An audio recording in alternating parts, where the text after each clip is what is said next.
Lynx Commander Ace 900 ja Skido Scandic 900 Ace on mõlemad väga sarnased kelgud, väga sarnasele kasutajale, sarnaste ootustega kliendile.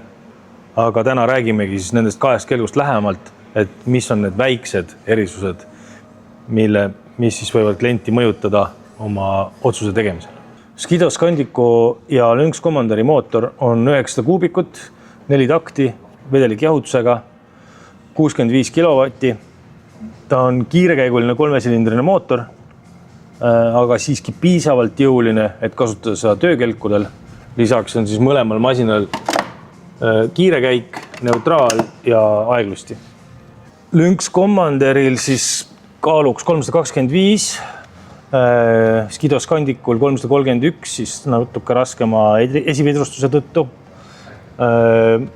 Mootoriruumist näeb siin lisaks jahutusvedeliku taset ja mõlemal masinal on ees all lisajahutusradiaator koos jahutusventilaatoriga.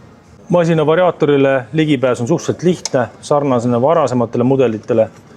Klambriga lahti, saab selle kaane maha, pääseb ilusti rihmaja ligi. Õlitaseme jälgimine on ka siit vardast võimalik.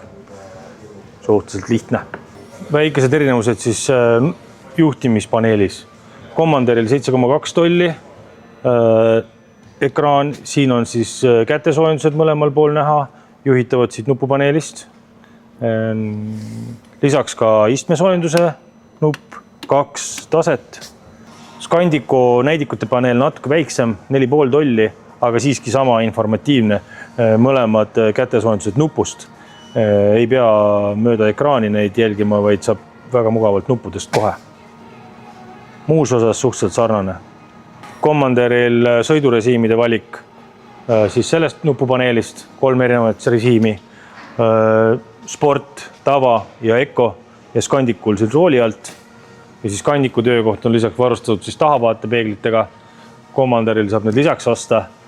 Peeglid on head selleks, et kui on vaja kas käru haagist rege vedada või lapsi snuutuubiga vedada, saab vaadata jälgida, et nad seal maha ei kuku.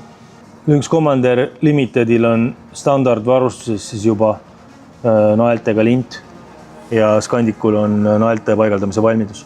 Mõlemad masinad on suure pagasialusega ja suure veovõimega.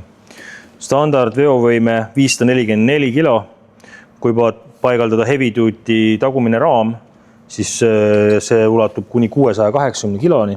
Siin on lukustusega konks, suur pakiraam, kohvrite paigaldamise võimalus, lisaks iste, mis on kergelt eemaldatav. Siin on 15-liitrine tihenditega laegas. Commanderi istme seljatugi tagumisel istmel on circa 10 cm kõrgem, Scandicul veidi madalam. Sealt on nagu lihtsam võib-olla töömasina mõttes jalga üle tõsta. Selle masina puhul siis tagareisijal natuke võib-olla kindlam tunne kaasa reisida. Mõlemal töökelgul laiad ja tugevad suusad. Scandicul siis White Track 2 ja Commanderil Blade TS Plus suusk. Et mõlemad suusad on siis mõeldud eelkõige kasutamiseks tundmatul maastikul, sügavamas lumes, raskemates tingimustes. Kõige suurem Commander, 900 Ace Turbo, 97 kilovatti. See on siis kõige võimsam nendest Commanderidest ja eristub siis tavalisest Lynx Commanderist võimsama mootoriga 97 kilovatti ja suurem LCD ekraan, puutetundlik, telefoniga ühilduv.